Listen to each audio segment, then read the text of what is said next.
47편 1절입니다. 너희 만민들아 손바닥을 치고 즐거운 소리로 하나님께 외칠지어다. 지존하신 여호와는 두려우시고 온 땅에 큰 왕이 되심이로다. 여호와께서 만민을 우리에게 나라들을 우리 발 아래에 복종하게 하시며 우리를 위하여 기업을 택하시나니 곧 사랑하신 야곱의 영화로다. 셀라. 하나님께서 즐거운 함성 중에 올라가심이요 여호와께서 나팔 소리 중에 올라가시도다. 찬송하라, 하나님을 찬송하라. 찬송하라, 우리 왕을 찬송하라. 하나님은 온 땅의 왕이심이라. 지혜의 시로 찬송할지어다. 하나님이 뭇 백성을 다스리시며 하나님이 그의 거룩한 보좌에 앉으셨도다. 문 나라의 고관들이 모임이여 아브라함의 하나님의 백성이 되도다. 세상의 모든 방패는 하나님의 것임이요 그는 높임을 받으시리로다. 아멘. 우리가 하나님께 대해서 기본적으로 갖고 있는 것은 감사와 찬양입니다. 하나님께서 우리 가운데 어떻게 행하심에 대해서 우리는 끊임없이 감사할 이유들이 나오고요, 또 하나님의 성품 되심에 대해서 우리는 찬양을 합니다. 그래서 우리에게서는 찬양과 감사가 끊임없이 나오는 것, 우리 믿음의 사람들에게 필요한 부분인데, 다만 우리가 하나님에 대해서 얼마나 알고 있느냐라는 측면에서 하나님을 아는 것, 그것이 오늘 우리 안에 찬양이 될 수 있고, 또 하나님을 얼마나 경험하느냐, 하나님이 나에게 어떻게 행해 주시고 또 주님의 몸된 교회 가운데 어떻게 행해 주심에 대해서는 우리가 감사로 하나님께 영광 돌릴 수 있겠습니다.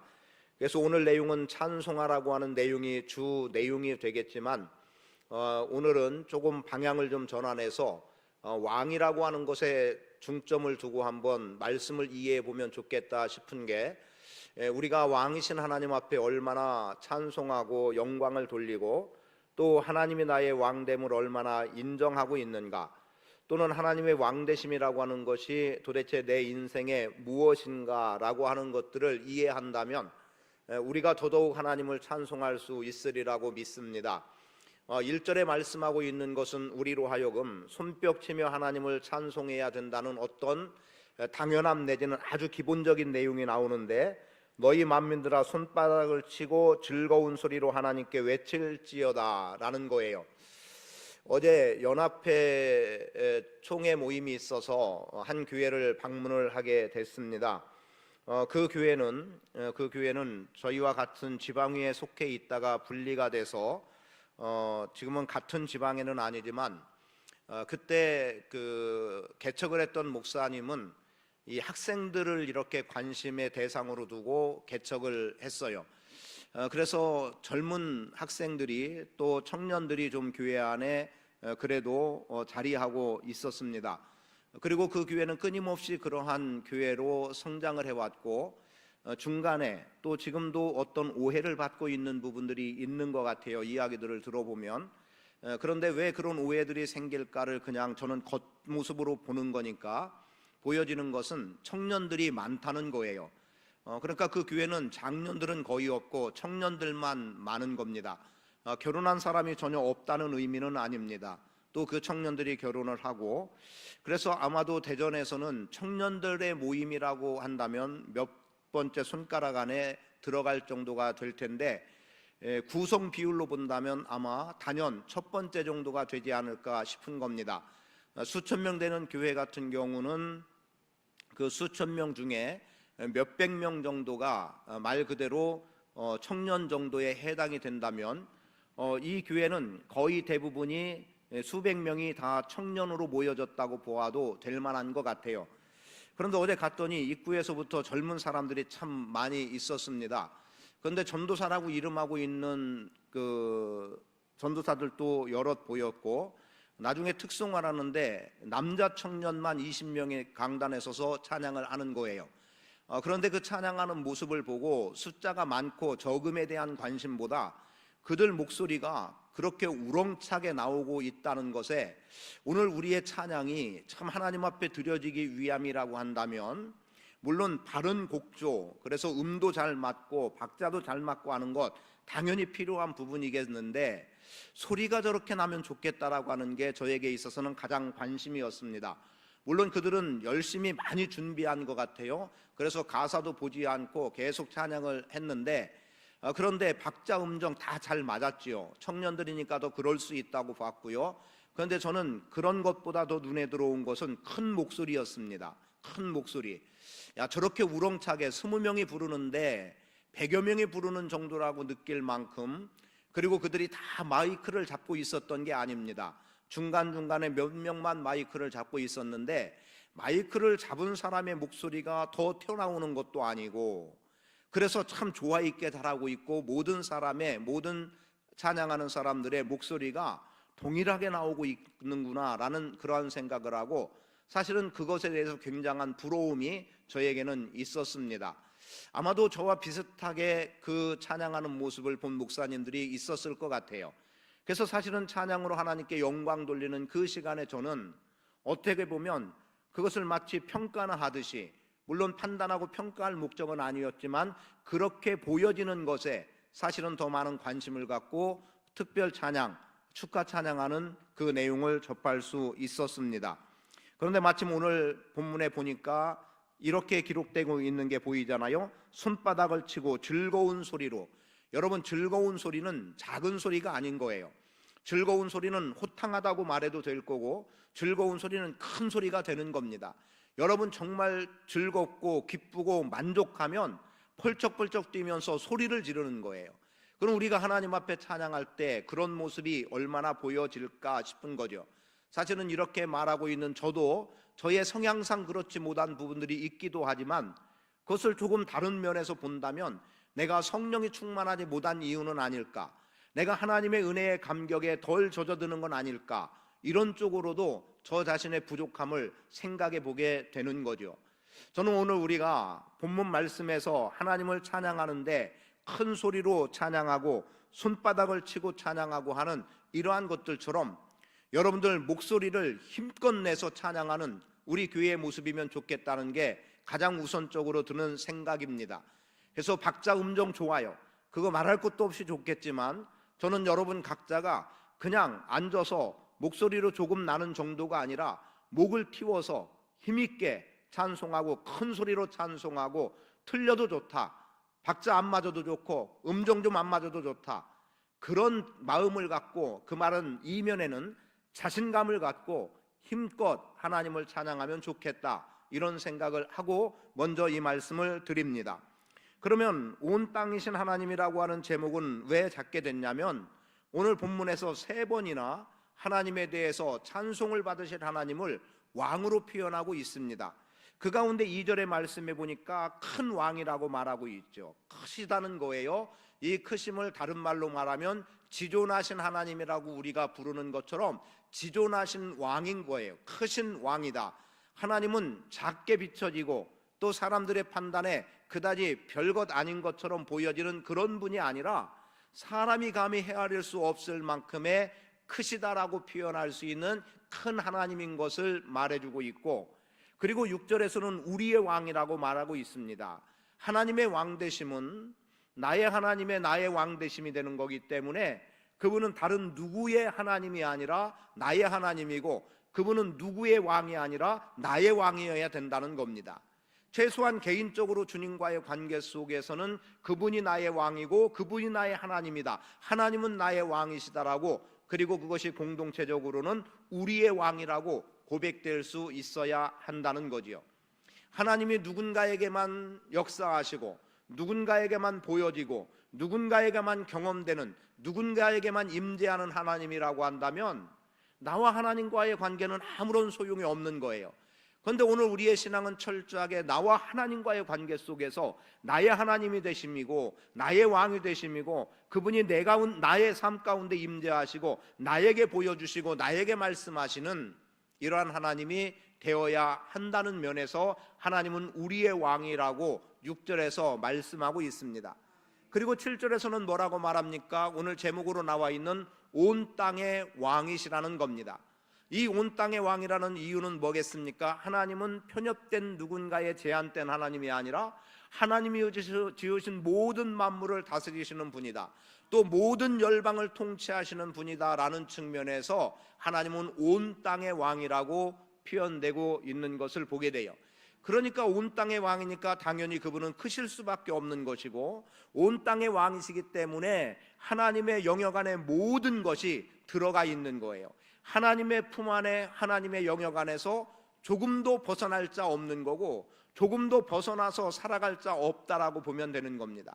그래서 온 땅의 왕이신 하나님, 나의 하나님이시다. 그래서 이제 1절 2절을 통해서 먼저 보기 원하는 것은 여호와의 왕 되심을 우리는 생각해야 됩니다. 오늘 온 땅의 하나님이신 여호와 하나님은 우리에게 있어 말 그대로 단순한 표현으로, 그리고 아주 담백한 표현으로 그분은 왕 되심이에요. 앞에 어떤 서술이 필요 없는 거예요. 그냥 그분은 왕이신 겁니다. 그런데 이 왕이 누구의 왕이라고 기록하고 있냐면, 첫째로는 이스라엘의 왕인 것을 말씀하고 있습니다. 그래서 그분은 큰 왕이신데, 그분이 이스라엘의 왕이 되시기 때문에 그분에 대해서 마땅히 하나님의 백성들은 하나님을 찬송할 이유가 되는데요, 동시에 그 하나님은 온 땅의 왕이 되시기도 한다는 겁니다. 그래서 지금 2절에서도 온 땅의 큰 왕이 되심이라고 말씀하고 있어요.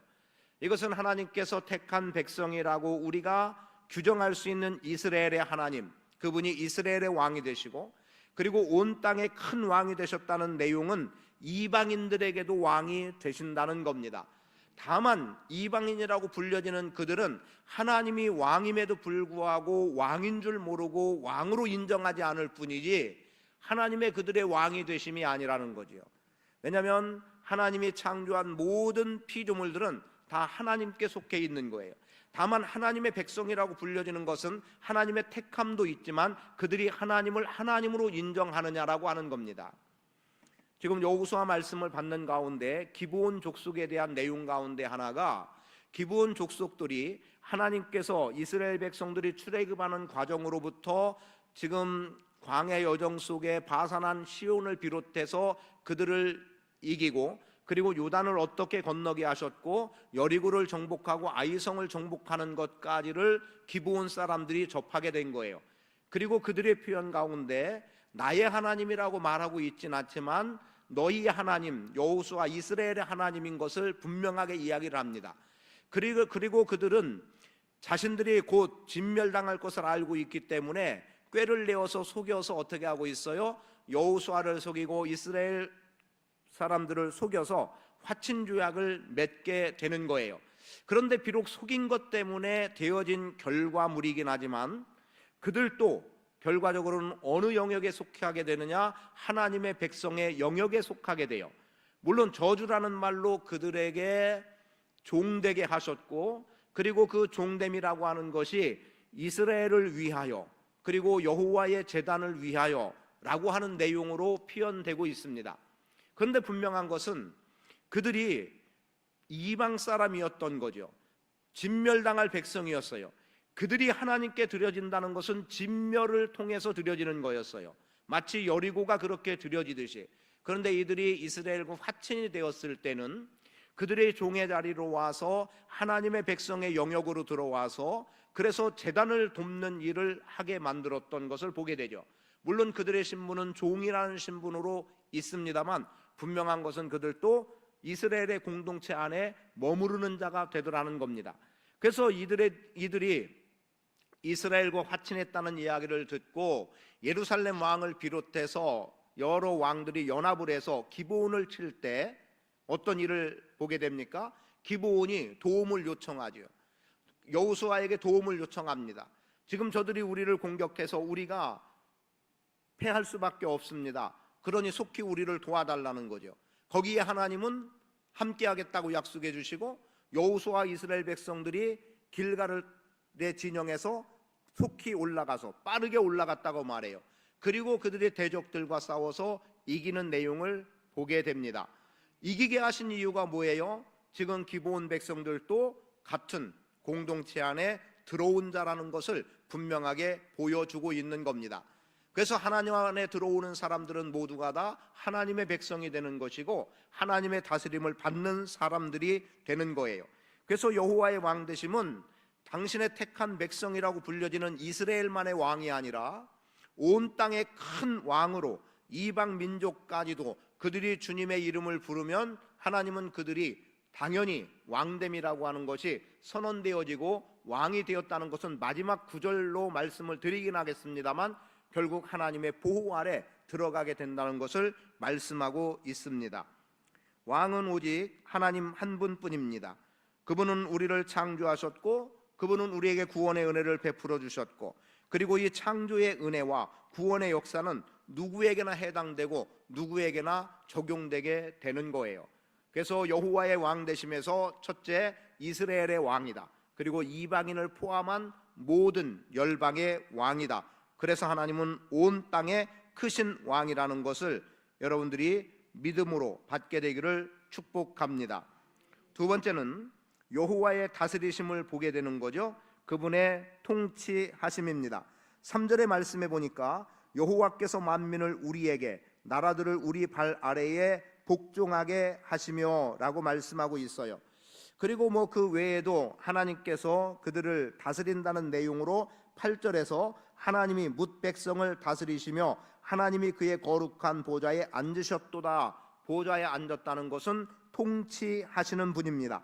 자, 다스림이라고 하는 것과 통치는 같은 개념으로 이해할 수 있는 부분이 되는데 먼저는 뭘 말합니까? 사람, 백성에 대한 통치를 이야기하고 있어요.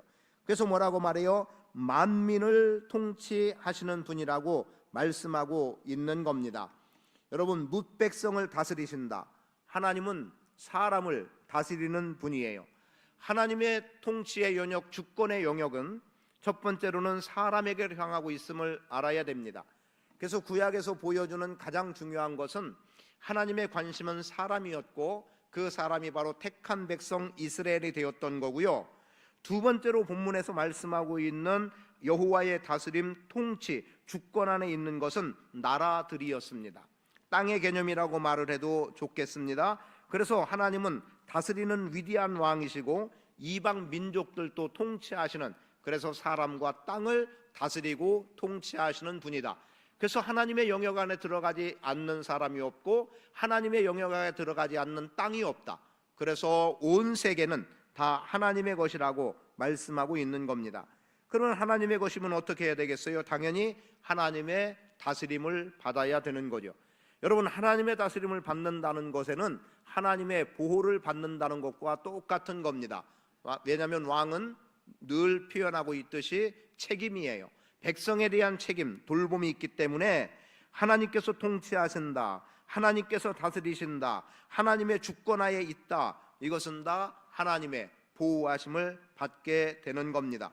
그런데요, 말씀 가운데 이런 표현이 나옵니다. 나라들을 발 아래 두셨다는 겁니다. 자, 3절을 보세요. 여호와께서 만민을 우리에게, 이방을 우리에게, 이스라엘 백성들이라고 말할 수 있겠죠. 그리고 나라들을 우리 발 아래 복종하게 하셨다는 겁니다. 여러분, 먼저 택함 받은 백성들의 영광스러움이 여기에 드러나는 거예요. 하나님께서는 당신의 택한 백성들에게 사람을 붙여주고 기업을 주시고 땅을 차지하게 하시는 거예요. 여호수아 말씀을 드렸습니다만 여호수아 말씀 속에서도 나오는 게 뭡니까? 여리고를 이스라엘에게 허락해 주시고 아이성도 주시고 기브온 같은 경우는 그의 속에 속해 살아갈 수 있도록 하나님은 그렇게 허락해 주시는데 다 이스라엘의 발 앞에 복종하게 하고 이스라엘 발 앞에 처절하게 무너지게 하기도 하고, 그래서 하나님께서는 여러분들에게 있어서 여러분에게 여러분을 대적하는 자들을 여러분 발 아래 꿇어 엎드리게 하고 여러분의 발로 밟을 수 있게 하시는 겁니다. 그래서 여러분들이 또 하나님의 주권을 가지고 하나님의 백성의 자리에서 하나님께서 부여해 주신 영적 권위를 가지고 세상을 다스리고 세상을 정복해 나가는 것, 교회가 마땅히 해야 될 일 가운데 하나입니다. 그리고 하나님께서 교회를 통해서 어떻게 일하실 것에 대한 기대도 마땅히 우리에게 필요한 부분이 되는 거지요. 오늘 여러분들에게 위정자들을 위한 기도의 말씀을 보내드렸습니다. 그 말씀을 주신 이유는 오늘 어느 쪽에서 보느냐에 따라 어떤 사람들은 환호를 하고 어떤 사람은 뭐 슬픔에 빠지기도 하고 여러 가지 반응들은 다릅니다만, 우리 믿음의 사람들은 가능하면 객관성 있는 모습으로 보자는 말씀을 여러분들에게 드렸어요. 그래서 저도 어느 한쪽으로 치우치지 않으려고 하는 그러한 마음의 자세를 갖고 있고, 굳이 뭐 그런 것들을 크게 언급하고 싶지는 않습니다만, 다만 대신 우리가 해야 될 일은 기도해야 하는 겁니다. 나라를 위해 기도해야 되고, 위정자들을 위해서 기도해야 되고, 불의가 넘쳐나면 안 돼요. 이런 것들 때문에 우리는 또 기도해야 되고, 정말 선악간에 바른 판단이 필요하고요. 어떤 정치적인 논리가 아니라 법 앞에 평등하게 법적으로 분명하게 인식되어져야 될 필요들이 많이 있는 것을 보게 되죠. 그래서 오늘 우리가 나라를 위해서 기도해야 된다. 또 국민들, 백성들을 위해서도 우리는 또 기도해야 합니다. 왜냐하면 어쨌든 이런 일들로 인해서 국격이 떨어진다는 표현을 씀과 함께 그 고통은 고스란히 오늘 우리 여러분에게 다 돌아오는 것 아닙니까? 그러면 내게도 아픔이 있고 혹은 나에게 어떤 뭐 즐거움이 있을지 모르지만 그런 상황이 있다 손치더라도 교회는 사람들을 위해서, 이 땅의 백성들, 국민들을 위해서 기도해야 합니다. 그렇게 함으로 인해서 우리 발 앞에 복종할 자들이 나와야 되는 거예요. 여러분, 우리가 전도하는 것 때문에 주님 안으로 들어오는 자들, 우리의 발 아래 복종하는 자들의 개념이 될 수도 있고, 특히 우리를 대적하는 세력들에 대해서 그들이 꿇어 굴복할 수 있게 만드는 것, 교회가 해나가야 될 일 가운데 하나입니다. 그래서 교회는 기도해야 합니다. 그런 가운데 그러면 하나님의 왕되심 속에서, 그리고 하나님의 다스림과 주권 속에서 우리가 해야 될 일이 뭐냐는 거죠. 그것은 본문에서 말씀하는 그대로를 가져오면 찬양입니다. 6절에 보세요. 찬송하라, 하나님을 찬송하라, 찬송하라, 우리 왕을 찬송하라. 여러분, 그리고 또 7절에서도 예의 시로 찬송할지어다. 그래서 찬송하라는 말씀이 계속해서 반복되고 있는 것을 보게 되죠. 6절에서만도 4번 반복하고 있고 10절까지를 포함하면 5번 찬송하라는 말로 지금 하나님의 백성들은 마땅히, 즉 하나님의 다스림을 받고 하나님의 통치 영역에 들어가고 하나님의 주권 아래 살아가는 우리는 하나님이 나의 왕 되심 때문에라도 마땅히 찬양해야 한다는 겁니다. 그리고 하나님은 지극히 높임을 받으셔야 된다고 9절에서 말씀하고 있죠. 그러니까 높임 받으실 그분을 우리는 찬송하는 거예요. 그분의 성품을 찬송하고 그분의 행하심을 찬송하는 겁니다. 온 땅이 찬송해야 되고 온 나라가 찬송해야 되고 온 백성이 하나님을 찬송해야 됩니다. 그리고 그 찬송은 지혜의 시로 찬송하라는 거죠. 하나님께서 그때 성령으로 감동시켜 주시는 그것으로. 그래서 이것은 꼭 어떤 노래의 개념보다는 우리의 고백과 우리의 기도와, 그리고 우리가 입술을 열어 하나님의 왕 되심에 대한 내용들을, 그래서 새 노래로 하나님을 찬송하는 일들이 오늘 저와 여러분 안에 있게 되기를 축복합니다. 하나님은 세상의 통치자이시고 주권을 행사하시는 분이기 때문에 오늘 그 다스림 안에 있는 우리가 찬양하는 것 합당한 일입니다. 그런 가운데 하나님은 어디 계시냐? 거룩한 보좌에 앉으셨다라고 8절을 말합니다. 뭇백성을 뭇나라를 다스리면서 거룩한 보좌에 앉으셨다. 거룩한 보좌를 여러분 어떻게 이해하면 좋을까요? 한번 여러분이 생각해 보는 거룩한 보좌, 하나님의 거룩한 보좌, 어떻게 말할 수 있겠어요? 성전의 개념으로 보면 지성소의 법궤의 개념에서 찾을 수 있겠지만 폭을 좀 넓게 표현하면 어디예요? 성전입니다. 성전을 거룩한 보좌 삼으시는 하나님이신 거예요. 그러면 이것을 확대합니다. 이것을 더 확대해서, 그럼 오늘 성전은 무엇입니까? 무엇이 하나님 앞에 성전이 되는 거예요? 바로 나예요. 여러분인 겁니다. 내가 주님이 거하실 성전인 거예요. 내가 성전이기 때문에 하나님은 나를 보좌 삼고 내 안에 좌정하시는 거예요. 여러분 안에 하나님이 좌정해 계시다면 여러분 어찌해야 될까요? 마땅히 그분 앞에 찬송해야만 하는 거죠. 하나님이 나와 상관없는 자리에 있어서 나는 모른다 할지 몰라도 내 안에 거하고 계시고 내 안에 좌정해 계신다면 나는 하나님을 모른다, 하나님이 없다 할 수 없는 존재예요. 그리고 하나님이 나를 위해 어떻게 일해 주시는 것을 경험한 게 없다라고 말할 수도 없는 거예요. 왜요? 그분은 임재하시면 임재한 그 자리를 책임져 주시는 분이기 때문에 그렇습니다. 그래서 오늘 우리에게서는 끊임없이 주님을 찬양하고 노래해야 되는 거죠. 저는 여러분 마음에 하나님이 임재하시는, 하나님이 여러분의 마음에 좌정하셔서 여러분의 찬송을 받으시기를 축복합니다. 지혜의 시로 하나님을 노래하는 여러분 되시기를 축복합니다. 그래서 하나님의 보좌가 되도록, 여러분의 마음이 하나님의 보좌가 되도록 힘쓰십시오. 언제나 우리 안에 계시며 영광 받으시도록 여러분들이 행해 나갈 수 있게 되기를 축복합니다. 그런 가운데 9절 말씀 하나를 더 보기를 원합니다. 9절, 문나라의 고관들이 모이며 아브라함의 하나님의 백성이 되도다. 여러분, 아브라함의 하나님의 백성이 된다는 거예요. 아브라함을 부르실 때 천하 만민이 너로 인하여 복을 받을 것이다. 이 말씀의 성취가 되는 거죠. 천하 만민이 하나님의 백성이 된다는 거예요. 아브라함의 하나님이 그들의 하나님이 된다는 거예요. 아브라함의 하나님이 오늘 이삭의 하나님이 되셨고 야곱의 하나님이 되셨고, 그리고 오늘 우리의 하나님, 나의 하나님이 되신 것 아닙니까? 그리고 그 하나님이 이방의 하나님도 되셔서 천하 만민에게 복을 허락해 주시는 겁니다.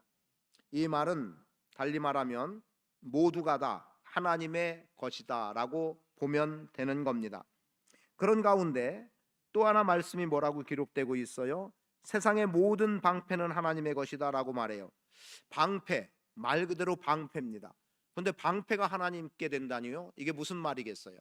방패는 어떤 역할을 하죠? 보호하는, 막는 거예요. 막아서 보호하는 역할을 하는 겁니다. 적의 화살이, 적의 창이, 적의 칼이 나를 공격해 올 때 방패는 막아내는 거예요. 물론 어떤 경우는 적극적으로 밀고 전진해 나가기 때문에 공격의 개념을 갖기도 합니다만, 방어와 공격의 개념보다 방패는 보호해 준다는 측면에서 볼 때 어떻게 볼 수 있겠습니까? 지금 모든 방패는 하나님의 것이다라고 하는 속에 하나님의 보호의 대상이라는 거죠. 모두가 하나님의 보호의 대상이 되는 거예요. 그래서 하나님은 자기 백성들을 보호하시는 겁니다. 그리고 모든 방패는 하나님의 것이라고 말하는 그 속에서 보호받을 모든 자는 다 하나님의 것이다라고 말해도 되는 거예요. 그래서 나를 포함한 이방 모두가 다 하나님의 것이 되고, 또 동시에 방패라는 의미가 보호의 개념으로서 분명히 자기 백성들을 보호하시는 하나님이 오히려 백성의 방패가 돼 주시는 겁니다. 저는 여러분들이 하나님의 소유로서 보호받는 자의 자리에 있기를 바라고, 하나님이 여러분을 보호해 주는 여러분의 방패 되시기를 축복합니다. 여호와는 나의 힘이시요 구원이시요 반석이시요 피할 바위가 되시고 요새가 되시고, 그분은 나의 방패 되심. 그래서 하나님의 보호를 받는 내가 됨과 함께 하나님은 나의 보호자가 되시는 방패가 되는 은혜, 이 은혜로 살아가는 복 있는 성도 되시기를 축복합니다. 말씀을 간략하게 정리하겠습니다. 왕이신 하나님은 여러분을 다스리시고, 그리고 모든 열방을 다스려 주시고, 여러분을 보좌 삼으셔서 여러분 안에 임재하시고, 그리고 하나님이 여러분의 방패 되심과 여러분은 하나님의 보호 속에 살아가는 복 있는 인생이라는 사실을 기억하고, 하나님을 박수치며 노래하고 새로운 시로 노래하고 큰 소리로 노래하는 복 있는 성도의 삶을 사시기를 축복합니다. 앞으로 우리 찬양 소리가 더 커질 수 있기를 바랍니다. 누가 찬양을 인도해도 찬양 인도자의 거기에 맞춰서 힘있게 찬양하고, 그리고 박수치며 찬양하고, 여하튼 여러 모양으로 하나님을 더 높이는 일에 힘을 기울이는 복 있는 성도 되시기를 축복합니다.